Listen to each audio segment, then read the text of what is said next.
talking. Oh no. Tell me how pretty you are.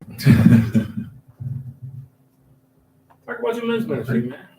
Oh no, it was it's I really my men's ministry. I really want them to that's dude.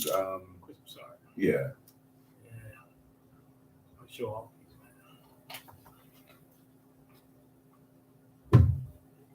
Briefly, what are Eagles can't keep Huh? on. No, I was just reading the headline.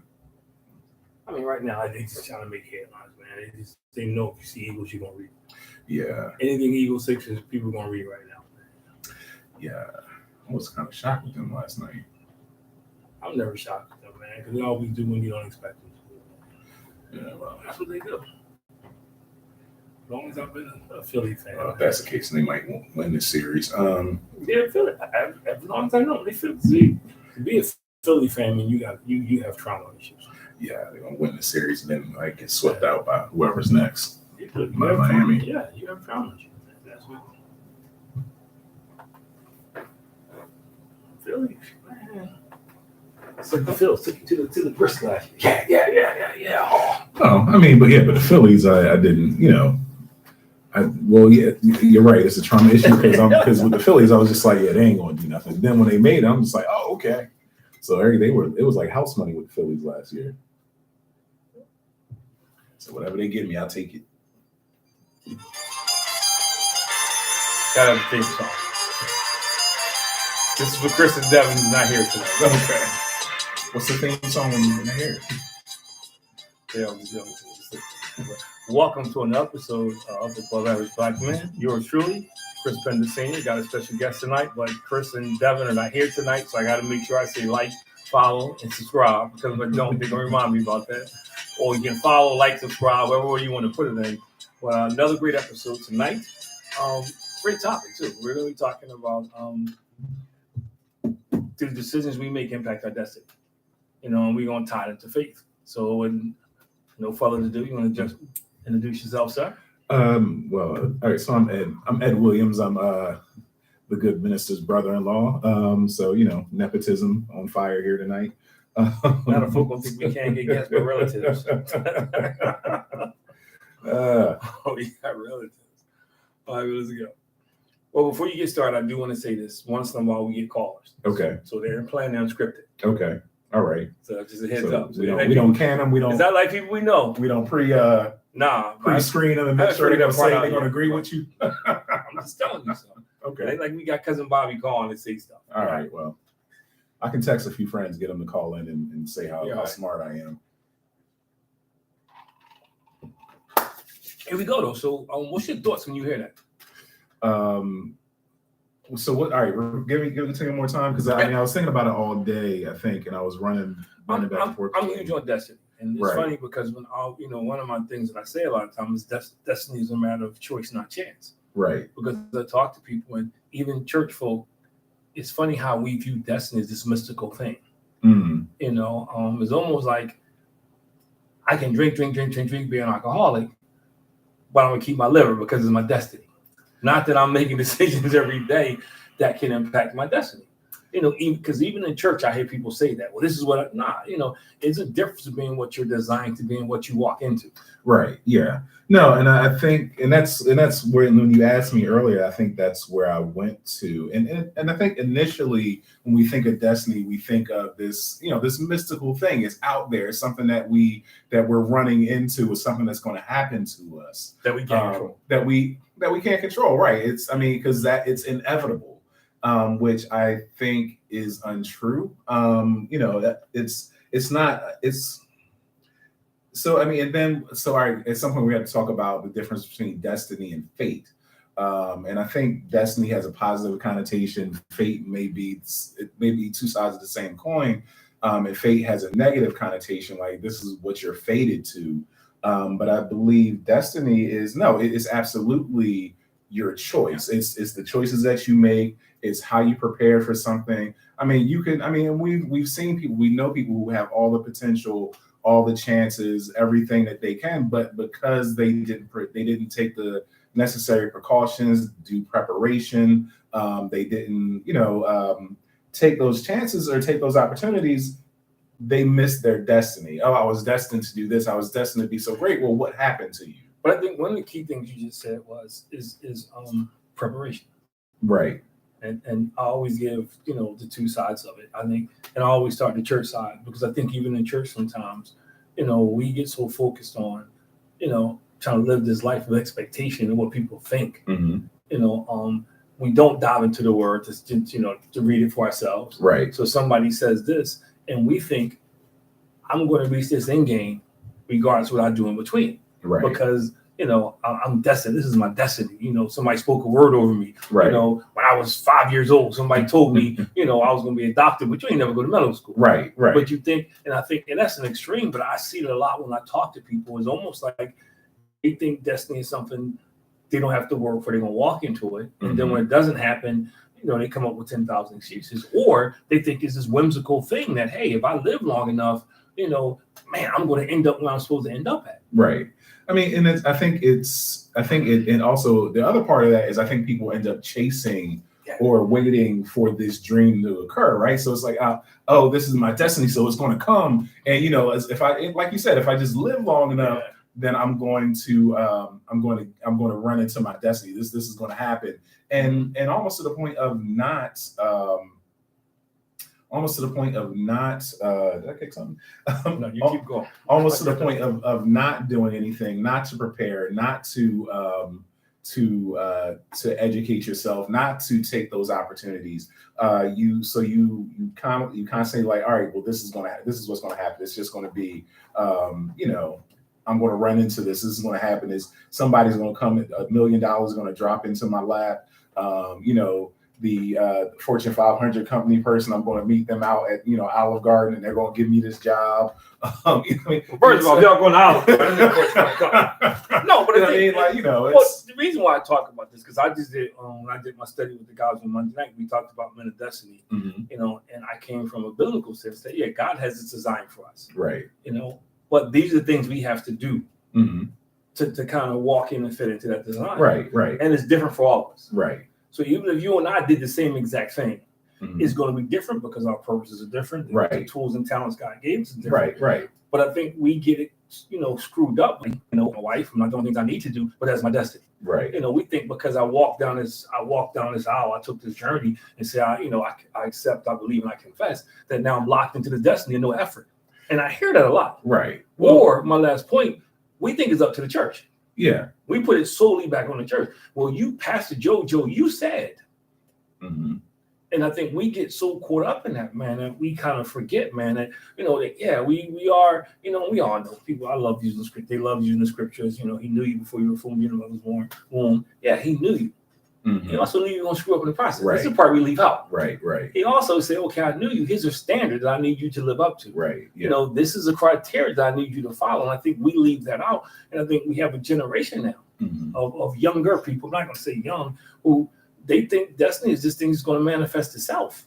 Yeah. I mean, and to your point, I think one of the things that the church is guilty of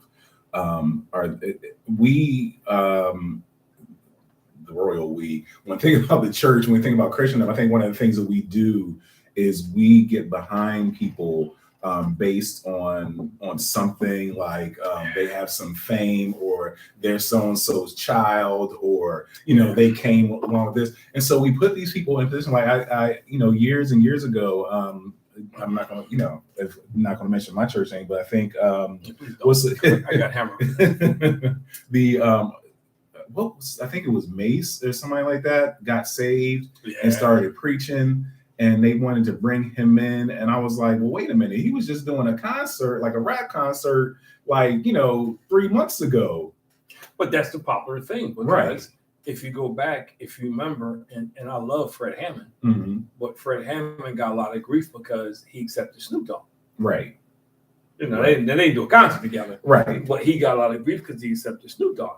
And I think if we go back, and I want to make sure we stay on the destiny thing, I think there's a lot to do with it, because sometimes we make stuff up. Well, we can get the test of line. Right. No. But the point I was trying to make is that because we do that, we skip over the part of the preparation, right? We skip over. All right. Yeah. Who did you sit under? Who did you learn from? Who did you study? You know what I mean, to show yourself to be approved. And so those steps, like yes, Mace or they don't hit you with Jesus and go to church.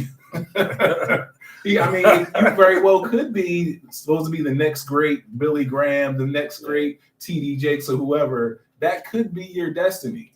But did you study? And I'm not, advocating or coming against seminary or Bible school, whatever. But what did you do in order to prepare yourself to be that? If that's what you study, show thyself approved. Right.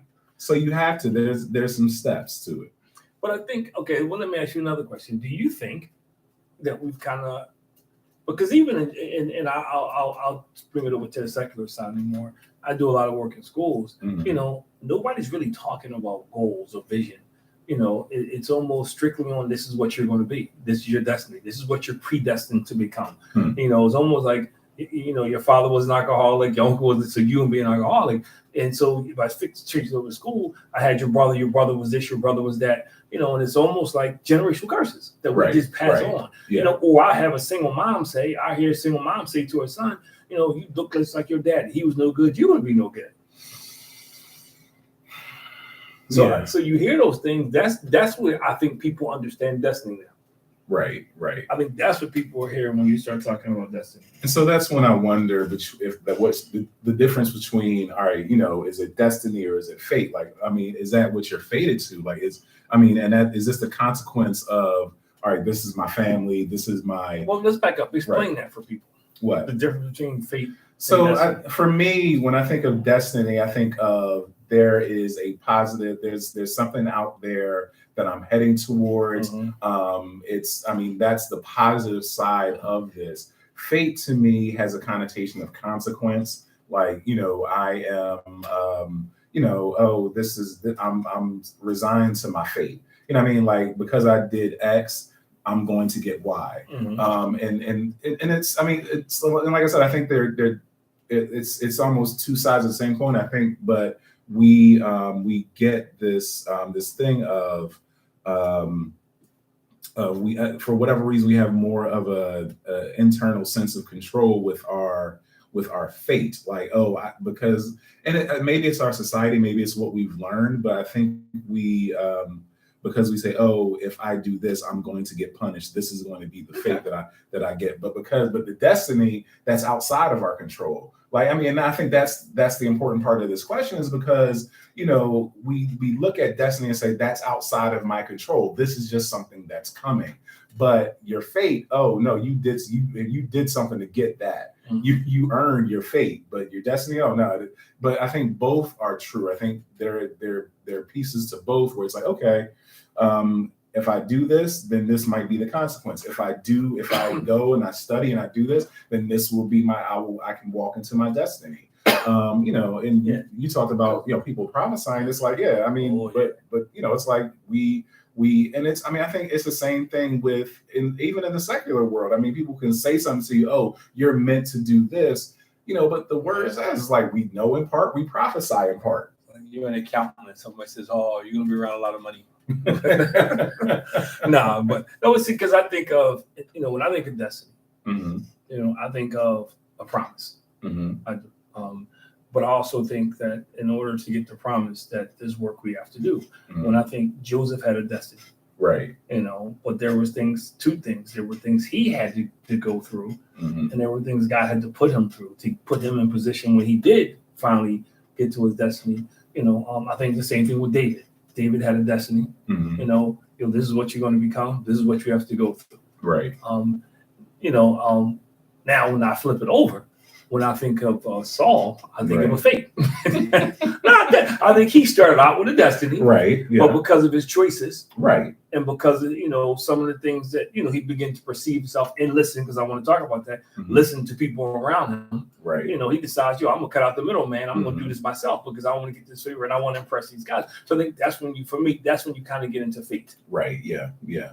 And I think, jumping back to the biblical part of it, I think, we look at, I think also for me to say, all right, this is my destiny, this is something that's ordained, God, this is my purpose under God. I think God sees, and not to make him like Doctor Strange or anything like that, but in the multiverse, but I think he sees, the possibility. Yeah.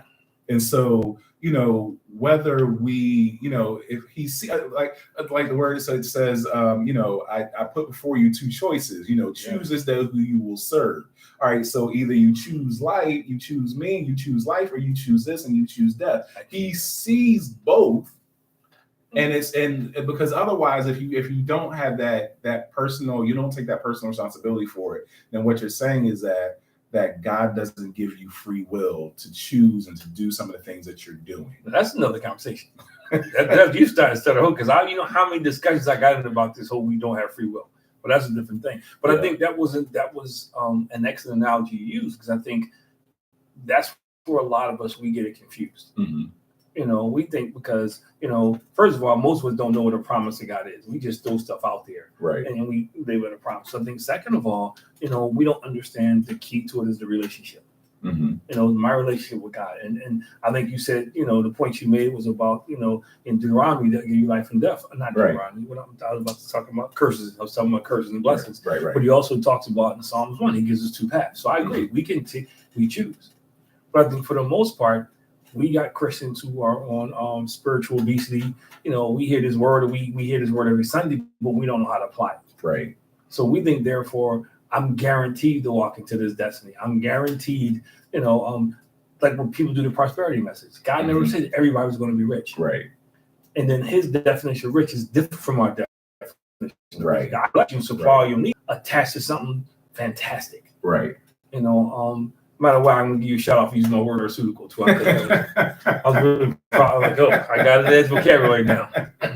But I even used it the next day. Right. But no, I think, and the reason why I think it's important to talk about, because I think, I'll bring it over to them. I think a lot of men don't understand, that God has set a destiny for them.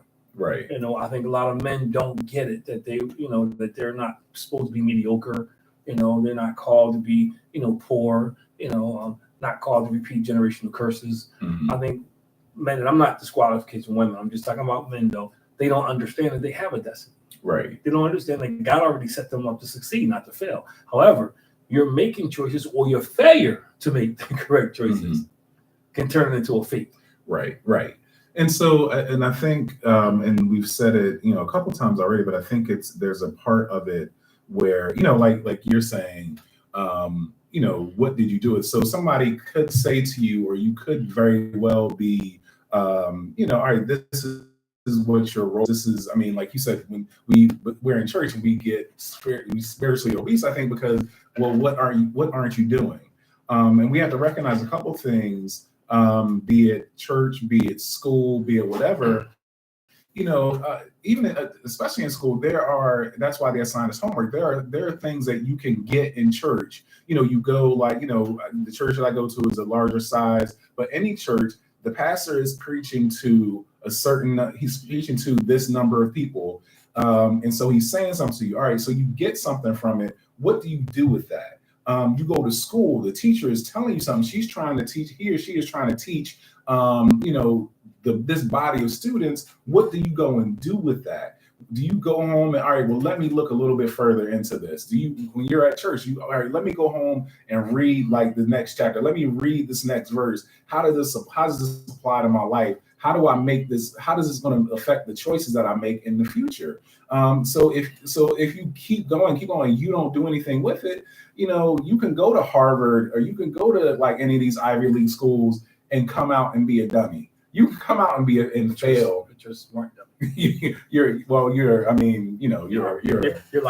the scarecrow with the body. Right. You just got a body, you stick a degree on it, and all of a sudden you're smart. You got a brain. Right. But I think, I go back. I think the part that we're missing, I think you were alluding to this. So I don't want to jump ahead of myself, is application. I think this is where a lot of us fail. We hear this word on Sunday. We'll go home and read it. We'll study it. We'll meditate. We do all the great stuff, but we never use it. Or we wait to this great conversation I'm having with Ed so I can spring this out. Look what I learned. And I think it's when you don't. It's like, playing sports. practice, they teach you to do all this stuff. But if you don't go work on it consistently, if you don't apply it, right, it's in your head, but it don't automatically translate to your body. Right, right. And I think this is where we get into trouble a lot of times in church. And I go back to men because we're ego and pride and different things, but we just don't, I think we don't make the connection between destiny. And I love the way you described it, because I'm going to start using that, and fate. Because one, nobody's really teaching it now. Right. But two, people don't understand, your full potential of blessings is tied into your destiny. Right. And most of us leave here, man, never achieving our full potential of blessings because we don't understand our destiny, man. We think I'm going to church every Sunday. We think, like I talk to people all the time about couples, well, I've been married. No, you've been cohabitating, my brother.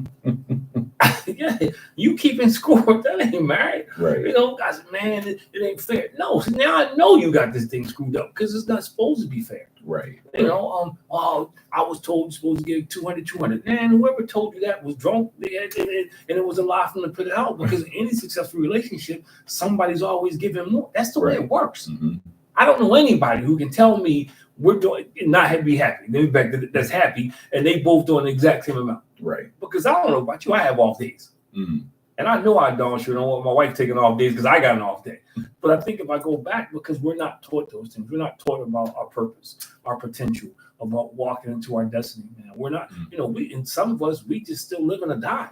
Yeah. I can't wait till I get to heaven. I'm not in a rush. Right, right. So I think how do we, you have a son, and you have a daughter. So I know my kids, we talk about this all the time. How do we turn it around again? Because the Bible's clear, faith without works is dead. Right. Part of works is the application. Right. So if we're not applying the word, it kind of, our faith dies. Because, right. And you can believe in something, but the fewer and fewer times you see it, it becomes more of a memory.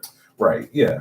And I think one of the things I was talking about Saturday, men at the church was, it's like, what's the next thing that we do? How do we change that and step into our destiny? And one of the things that we do is, as men, especially, I think we isolate.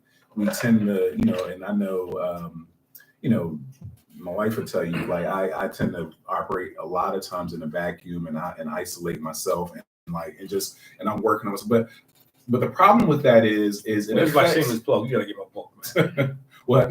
Okay. Roman behind the seat. Yeah. So but it's like but when I do that, especially with other men, then I'm cutting myself off and it's not helping. There's so many times where we've had things that we wanted to do, but because I'm like, okay, in my head, I'm like, okay, this is what I want to do. This is how I'm going to do it. And I just go off on my own. We get our wires crossed and the communication gets messed up because I'm isolating. And so I think a lot of men in church in our neighborhoods, they don't, and, even I talk to people and we're doing like groups at work. We always tend to think, oh, this is just me. This is all on my own. And when you do that, you are cutting yourself off. Things get easier, I think, for us, especially in Christendom. I think things get easier for us once we're connected. And that's the way, and that's why all through the Bible, it talks about, oh, we're a family and many parts in one body, and he's a friend, and it talks in relational terms because there's supposed to be this interconnectedness. And so that we know what the other is doing and we can help one another if we're connected in that way. But as men, I think a lot of times, because we don't, how do I maybe my destiny, and I think that's another point. Sometimes your destiny might be tied up with somebody else's. So your destiny might be, to be the pastor. I mean, but you also, but you also need, somebody else that's going to come in, that's going to be the good administrator, that's going to teach you how to run this thing, that's going to show you the ropes. And so many times, I got this guy, and God's going to guide me, direct me by the Spirit. All right, well, how is he going to speak? Sometimes he's going to use somebody else. But that's not. I'll go back. That's not biblically based. I hear people say that. This was, but first of all, if you're a loner, God ain't talking to you because God's not building his kingdom with one person. Right. He didn't just give it to Peter and tell Peter, you go tell the rest of those dudes. He may use us differently. He may speak to us differently, but typically when God is speaking to you, there's some confirmation somewhere. Right. You know, like I could never go to Deb with some crazy harebrained stuff because he's going to use it to kind of balance me off. Right. But I want to back up. I think a lot of it is because most of us don't get our destiny because one, we don't have a vision. And I go over this.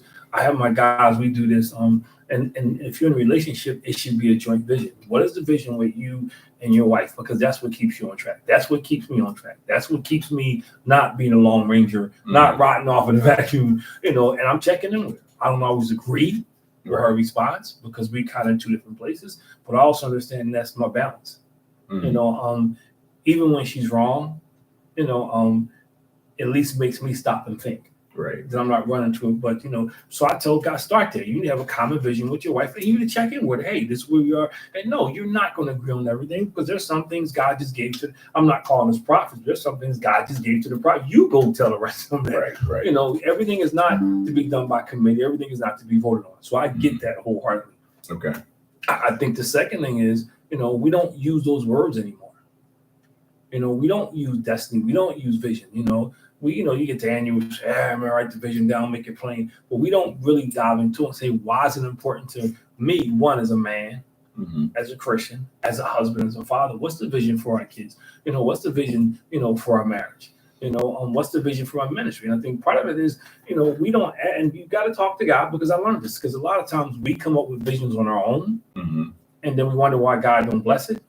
If God gives you a vision, he gives you a provision. Right. So if somebody comes to me and tells me God gave me this vision and it ain't working, dude, now you got the vision and ask God to bless it instead of vice versa. Okay, God talked to me, you had those conversations. And I think when you work that way and you start using terms like destiny, using terms like vision, I think that's why so many of our kids on the opposite side don't want to live past tomorrow. I work with high school kids and I have them doing obituary, One, how long you gonna live? 25 is the age. They think 40 years old. So when I say, yo, dude, I'll be 62 this year, I'm like Joe the Cracker to them, man. But so and I do it for another reason because I want them to start thinking about, what's gonna be said about you? What's your legacy? Right. Because at 25, your mom is gonna be bearing you, chances are. So what is she gonna hear? Right. And the third thing I want them to start thinking about life. Let's not think about dying, man, because now you're 26, you can't read, you can't write, you dumb in the bag of rocks. So I do it, but the thing that amazes me is so few people are talking about destiny, so few people are talking about vision, so you got a lot of people living an unfulfilled life and don't even know why. So I think you hit on something earlier. I don't know that it's because people aren't talking about it. I think the way we are in society today, culturally, the way we are even in church, I think this prosperity thing is an infection, and it kind of needs to be it needs to be spoken to in a real intentional way that where we're going to flesh this out. And what does that mean? That doesn't always mean money. That doesn't always mean big house. That doesn't always mean Bugatti car. It means something else in the spirit realm. What does it mean naturally? Because I think what happens is we all have this thing about, oh, this is my destiny. Well, what does that mean? Okay, so my destiny is to make money, be rich, and have this. And I'm going to have, that's what everybody's thinking in terms of destiny. But that's not that's not everybody's thing. Like you say, it's right. Not everybody's going to be rich. So what is your destiny? Maybe my destiny is to make, to do something in the community. Maybe, I'm supposed to be a community organizer and I'm going to struggle for the rest of my life, but I'm going to leave my neighborhood a better place, right? Destiny is not, and I think this is just 3 points on me. One, to me, the prosperity message took root and it took off because we got a bunch of lazy behind Christians. Because it didn't take any work. I just give and I'm gonna get this about you gotta live, make sacrifice, live your life a certain way, give and you get back. So and come on, that's why people put lottery, that's why they gamble. It was a bunch of lazy Christians. Two, destiny is not based, I think this is where we get it twisted. And destiny is not based on materialistic or materialist. Your destiny is tied to God. When you walk in your purpose, you're happy. Now, the benefits of working on your destiny or being purpose and having the power and having the passion is he will supply all your needs. Right. And the level changes. Mm-hmm. Look, I like to eat living doors like everybody else, and they cost money. So I get that. Right. But I say this to my kids all the time. When you start chasing money, you're not in your destiny. When you chase God, all that comes together. Mm-hmm. God will give you what you need. Right. And we all don't need $1 billion. We all want $1 billion. Right. But God says, Chris, you can live off this and you can be comfortable. Now, your lifestyle can be rich for the kingdom. Right. Not rich for material things. Right. Not rich because you would. And I think this is where we get destiny twisted, which why you don't hear people talking about it, because we turn it into this magical, mystical, material thing. And it's not. It's about walking in your purpose. It's about fulfilling what God created you to do and be. Regard, like you said, it may be. Now, see, I don't think God creates you to be poor. I think we make decisions that feed into that. Right. And I tell people, like when I started my nonprofit, oh man, you're supposed to be poor. I don't know who told you that, but that wasn't in the book I read. Right. I remember having discussions with so-called theologians. Jesus was poor. No, he wasn't. If you go back to when he was born, what they bought him gold. Right. He didn't come in this world broke. So we can stop telling people that. Right. And dude could take a coin out of fish. He didn't need money. He can say, no, I'm just being honest. People fail to realize that. And I think we get so caught up on that. So now we think destiny is this materialistic thing. Jesus fulfilled his destiny. There wasn't nothing rich about what he did. Right. But look at what he did. Look at what he accomplished. Right. John the Baptist, man, he didn't get rich. Right. He fulfilled it. And I'm sure he didn't want to go out that way. Mm-hmm. But he fulfilled his purpose, man. He fulfilled his destiny. So guess what? He was at peace. Mm-hmm. And I think this is the things that we got to stop teaching, that destiny is about money. This is about material things. But I do say this: if you chase God, he will take care of all you need. Right. I mean, but that's just what you said, how you talk to your kids. It's like, if and the Bible talks about it, if you chase money, you're going to constantly be chasing money. I've never seen one of these guys, one of these rich guys, like, I mean, they might give enough away, but Elon Musk and all these rich guys and jobs and all, like, it's like, all right, did they stop working? Did they stop? Did they stop collecting the check? No, but it's like they're always looking for that next thing. And I don't want to vilify them because God bless them, like use them for whatever. But if you're constantly, all right, how much money is enough money? When does that become enough? So what's the purpose of this? And I think that's the thing. And it takes away that, it robs us. And this is where we have some of these generational curses come in, because some of these things that we could address, we don't address because, I'm going to work. I'm going to my first job. Now I got my side hustle. I got to go do that. And I got to do, and I'm not pouring into my children, which, that's part of your destiny. You're right. That's my destiny. But I think people need to understand destiny is not a portion. It's a holistic thing. And destiny is for your whole life. It's just not for you to kind of accumulate material things or just to have a wife, whatever entitles your whole life. My destiny includes, my entire family. If you go back, and I use this example all the time, and because people know who Martin King Jr. is, I gotta say, but if you think about some of the greatest people in this world and their greatest accomplishments, it wasn't about being rich, but their dreams and their plans included other people. Right. He didn't say, I got a dream for me in my house. I got a dream it was for America. It was for Africa. It's for everybody. Mm-hmm. If you go back and look at it, I think, and that's what we got to start thinking. Your destiny is not just for you, first of all. If you're thinking that you're fulfilling or chasing your destiny in Christ and it's just for you, then it's not for you. It's not true. Right. Your destiny always, to your point, involves somebody else, and it's generational. It's generational. Right. I can't. Part of my destiny is to be a good husband to my wife. I come up short sometimes. Mm-hmm. But it doesn't negate the fact that that's what I'm called to be. It's called to be a good father for my children. It all comes together because that's part of my legacy. Mm-hmm. Because at the end of the day, I don't care what you accumulate, you still got a legacy you got to deal with. Right. And so I think we got to understand. I think we do need to start teaching it and breaking it down and start in church. And we need to tell people about purpose. We need to talk to people about how to fulfill your destiny. Right. We let Steve Harvey get rich off of that. He ain't done with me yet. And that just gave a whole bunch of people a lot of reasons to keep being dumb. Right. Instead of saying, nah, but you are a work in progress. Progress means you're moving forward, which means you're pursuing something. You're pursuing your destiny. Right. Your destiny is tied to your purpose. When you pursue your destiny and you have your purpose, then God will give you the power to fulfill it. Mm-hmm. Now, I'm not saying it will happen overnight. He will also give you the patience. because he don't make stuff happen to make you have patience. And I think this is why I say we got to teach it, because you don't hear people talking about. We'll talk about prosperity. We talk about making people rich. And even we produce, and I always got my one statement that gets me in trouble. I think we produced a bunch of minds, man. That people don't think for themselves. Right. They're not pursuing the best for them in Christ Jesus. They're pursuing the best for the church or for the pastor. Right. And it's not even in Christ Jesus what's best for the church. But no, instead of what's best for you in Christ Jesus, what is God giving you to do? What's the mission he laid on you? What's your purpose? Right. What's the destiny? Because when you don't fulfill your destiny, it impacts other people. If I don't do what I'm called to do, it impacts my kids because they don't see what they're supposed to do. Now, I'm not saying God can't work in them to make them get it. But if you go back and look at Moses, how many folk got to die in the wilderness because we stiffed that? Right. So, but I think you're right. And I think we, not only is it in church, but it's also in the community. What are we kingdom don't? What do we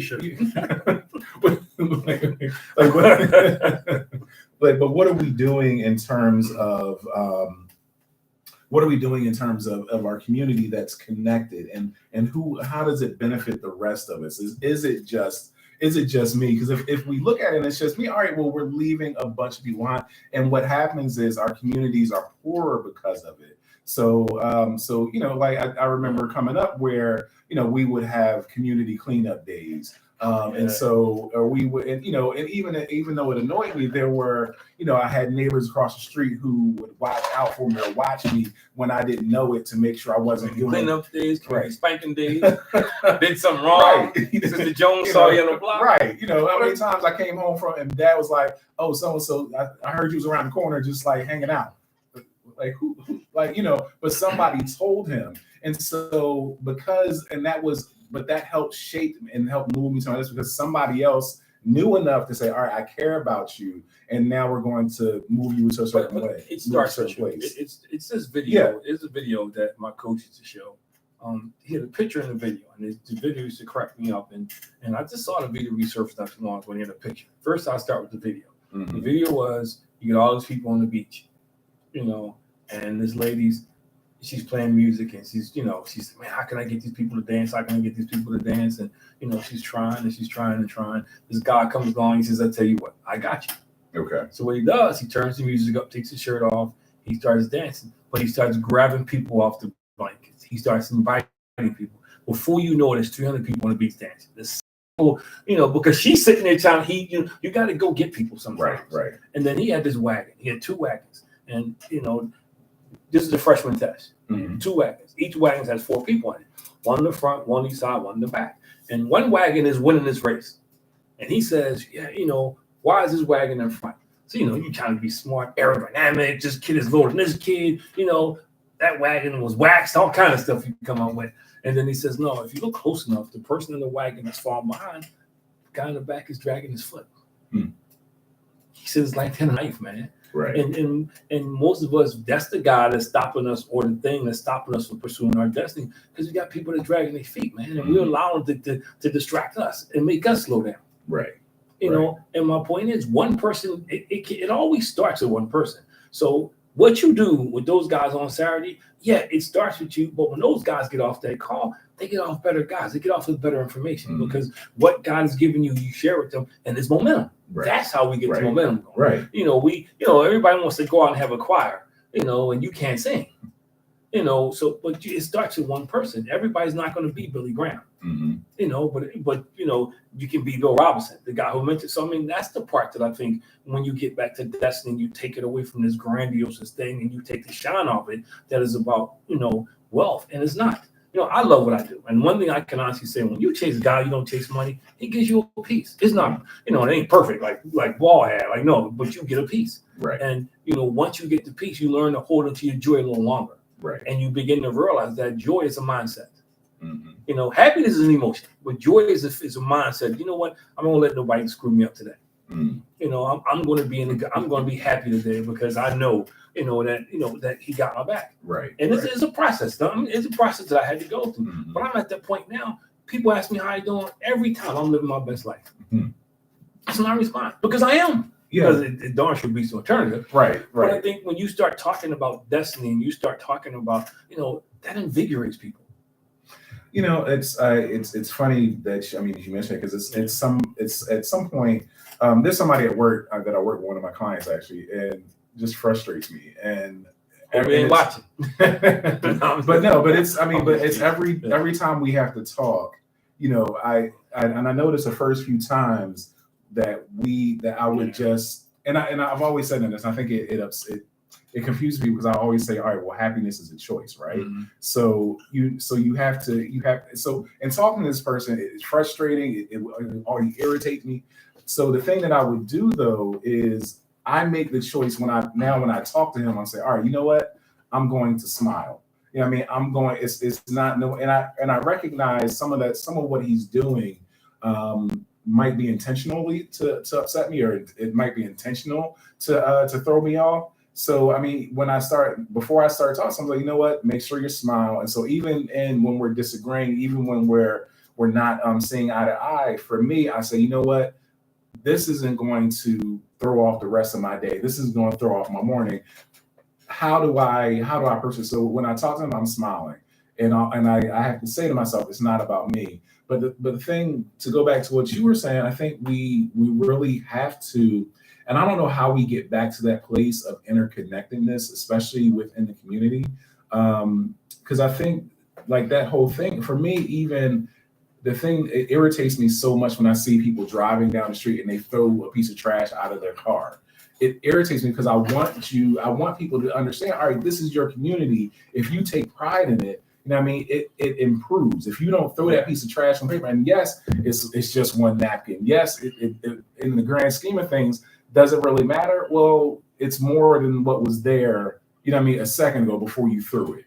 So I think that's the thing. I think we have to start thinking again of ourselves in terms of community, in terms of, everybody has a purpose, has a destiny, has a place in this community. And so we move each other forward. But I think if you begin to empower individuals, they move to that point. Mm-hmm. Like, first, I'll back up. I'm purposeful about this, that I don't, there's one person who can kind of steal my joy, and I'm married her. Love her to death, but that's the one person, because when you with somebody so much, you care so much about somebody, they know how to they don't do it on purpose, right? But you kind of take things a certain way. But I'm very personal about not letting anybody do that, man. I make a decision when I get up in the morning. I start my day off every day. I get up, I do my word. I get up, I get myself together. I make breakfast for your sister, myself. I'm in the word. Before I go to bed at night, I'm reading the book now, Spiritual Leadership. I make sure that's what I'm putting in my head, and I'm purposeful about it. So I know, one, if I do come across somebody, I'm prayed up. I make sure every day. Two, I'm learning, man. And, there's people out there who, and I don't mean this in a bad way, just ignorant. They don't know any better. Mm-hmm. And I don't like people, which is why I never went into service. I don't like people telling me what to do, have power over me. So if I begin to let, like the guy you talked about, I give that person power. Right. So I don't do it. And there's some people that I just don't surround myself with. Right. But then there's some people, like you said, I know I got to come across. I'm not going to let you mess my day up, man, because, the person who messes your day up, they going to live in their life and you're the one that screwed up. Right. They whistling and jumping up and down, so I refuse to do it. Mm-hmm. And it's harder with people that are real close to you, mm-hmm. but I just refuse to do it, man. And I think the way we think, what we put into our systems, what we listen to, what we look at, all that stuff matters, man. I think mm-hmm. that's the noise that kind of disrupts our joy. Yeah. When you allow that stuff to get in, like you can't get up in the morning and watch the news all day, people getting shot, murder, mayhem, and think you're going to be whistling Dixie all day long. It's not going to happen. Right. So I don't put that stuff in. I'm aware of what's going on. Mm-hmm. You can't do what you do. I can't do what I do because you take in so much toxic and so much negativity. And then, you're out there in the world of the pharmaceuticals, pharmaceuticals. That's why I said pharmaceuticals. Pharmaceuticals. Let me correct that. And it wears on you. So you got to make sure, man, this goes back to me. I'm not going to let anything disrupt my destiny. That's something, man, that I'm not. As much as I love my wife, that you're not going to tear me apart or rip me off my destiny, because God gave that to me, mm-hmm. and ultimately that's going to be my peace. Ultimately, that's my legacy. Ultimately, I got to live with that. Mm-hmm. You know, and I think too many of us, we die with other people's burdens because we don't pursue our legacy. You know, I watch, you know, when your dad died or my dad died, I saw looks on their faces that I never ever, not only ever shared this with you. And I remember telling your sister, man, it wasn't look they were afraid. You know, I know people get all that thing like, oh, when is your time? You're going to smile? Yeah, whatever. Mm-hmm. You know, I probably won't be smiling. And it's not that you're afraid, but I looked at both of them, mm-hmm. and in my spirit, you know, it was three things I felt. I felt one, they felt like they were leaving too soon because there was so much they were going to miss. Mm-hmm. You know, because you look in somebody's eyes, man. You know, two, you know, I saw a little regret. Like, man, there's so many things I wish I could do over. Right. You know, that you think you got tomorrow. Right. And I think the third thing, you know, that I looked at them which was not a bad thing, was like, yo, and I just had to summarize both of them the same exact feeling. Like, man, you know, what kind of impact did I have? Right. Yeah. And I think that's when you start pursuing, you know, what your divine purpose, whatever you want to call it, you know. But when you start really pursuing your destiny in Christ, all those questions get answered. Mm-hmm. You know, I'm doing this thing called Restorative Circles now. And it's interesting because when I first started, I was like, come on, man, really? You know, and I've been able to tweak it, and God has shown me favor in doing it, and it's making a difference. Just building relationships, you know. I pray, I'm praying, and doors just open up for me. Mm-hmm. Now, I'm not saying it's a genie, man, I pray stuff, but I try to pray stuff in His will. Right. Like, I'm not praying to hit the lottery. Right. You know, God, give me the numbers, mega books coming out. But, you know, God, bless my hands, bless everything I do. Let me be a blessing to other people. I pray this with my wife every morning. Your sister, God, let your blessings flow to me and through me. Right. So I think those are things when we start pursuing our destiny, we start working towards, and it becomes contagious. Mm-hmm. Because there were points where your sister and my wife, we didn't always disagree, but now she sees it. Mm-hmm. Like, and God will open eyes to people who may disagree with you, but you can't disagree with His favor. Right. You know, and I think, we go to talk about, you know, I don't think that others, and I think you're right. I think the people who are closest to us, I think we have some expectation. I think they have the ability, because of that expectation, because, you know, we have this thing, this interconnectedness with them. They have the ability, or we'll be hurt by them. To us? But you know, I think. But I think that that was a joke, ladies. But I think there's also we have to deal with them, you know what I mean, through the eyes of grace, right? And so I think we and also to look at them like, what is, if to think, all right, yeah, God, yes. So all right, when we go back to that, God has a purpose for our lives. He has something in store for us. So He put this person here. Hopefully we chose wisely. Hopefully we didn't miss it. Yeah. But so you know, but if God ordained this and He truly put this person in your life, then they have a purpose in your destiny. Their destiny, your destinies are tied up together. And so I think part of us spending time together, part of us, like you said, in prayer and talking and communicating, what is your purpose? What is your place in my destiny? And again, just like when we say, all right, and you know, in the church, in the neighborhood, in the community, whatever, we have to study, we have to do things to make sure that we're walking in our destiny. I have to figure out what my partner's place is in my destiny. And in turn, what is my place in their destiny, right? Like, how do I make sure that that I'm helping them, you know, move into their destiny? Is it, and it might just be support. It might just be a voice of clarity. It might be whatever it is, but I have to figure that out. And that comes with, like, you know, the relationship building. I think there's several things to unpack. I agree with you wholeheartedly that God put you together. He'll allow some people to come together, and it's kind of like iron sharpens iron. Mm-hmm. You know, iron is not going to sharpen around unless there's some friction. So there's going to be friction. It's not going to be all kumbaya moments. You know, everybody sitting around singing amazing. You know, don't always work like that. And I get it.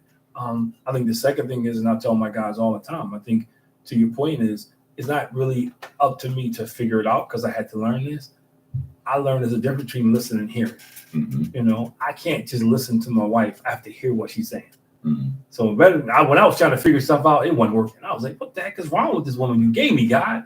You know, you did this to me. Right. And then I had to stop to think. I need to not just listen to her. I need to hear her. Because when I began to hear her, it got easier.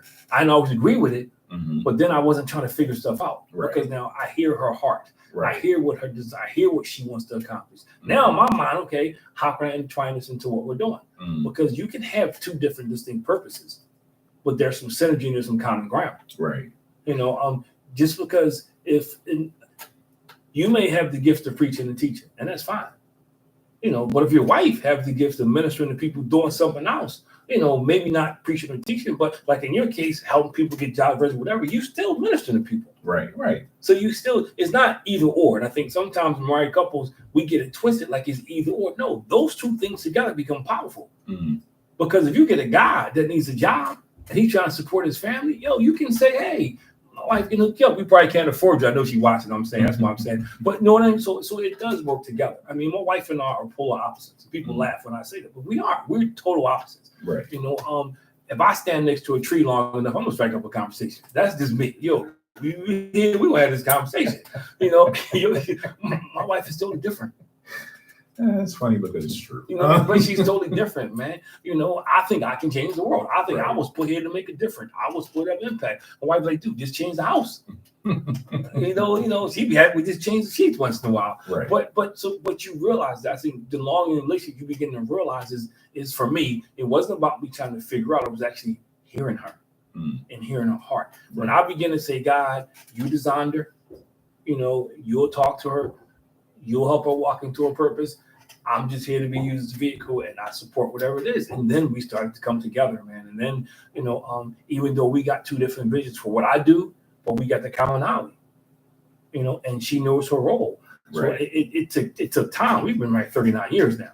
So it took time, man. It didn't just happen overnight. But I told guys, see, we get so busy trying to figure out stuff instead of sometimes we just got to take a step back and pay attention. Yeah. No, and I think, especially with men, I think what you're saying, we're gonna turn this into like a therapy session.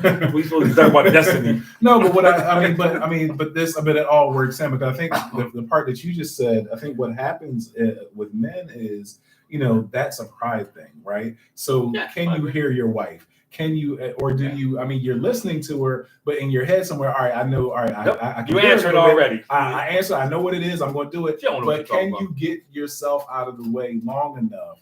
Can you put yourself all right, I'm going to decrease enough to hear, to stop and listen, and you can. And with anything, and not just in our marriages, but with other things. Like, all right, you get a group of men in the room. All right, we got this problem. How are we gonna do it? And every man, okay, well now I get to do this. Like, all right, stop, listen. Let's hear. Let's hear what somebody has to say, and try to understand that. Let's look at I look at Jesus, and his whole foot washing thing. That's mind-boggling to me when I really stopped to take a peek at that, man. And just to answer your question, when I learned to get out the way because, he washed Judas' feet, man. Right. He knew what this dude was going to do. He knew what he was going to do. Then he got to Peter, who was like, wash my whole body. He said, dude was like, I'm all in there. Right. He forgot the whole purpose of the whole thing, man. And he handled that. Then doubting Thomas, who was like, I gotta stick my finger. I mean, like, dude, he handled that with such grace. He handled that with such mercy, and the whole thing about it that was amazing to me. Like, if he can do that and we're striving to be like him, the little stuff that we go through pales in comparison. Because if me and Dev don't agree, ain't nobody nailing me to a cross. Ain't nobody sticking me in the side with a spear. The whole world ain't waiting around to see, how this brother will take it so I can be saved. Right. So for me, that was a turning point. Now I look at what he went through. And I'm like, wow, that's amazing, man. Your dad was a walking, living testimony. He all the time talking about what he used to be and what he become. That's grace and mercy. Right. I look at my dad, the same thing. So to me, when I started putting those things together, how can I not, listen to my wife? How can I not take time to say, okay, what's on our heart? What does God have in store for her? And then praying about that. Hey, God, what do you have for her? Or God, before I go out and do this, man, I'm gonna pray about it. We're gonna talk about it. And I tell guys, when I pray with my wife, I pray out loud about this stuff so she can hear it.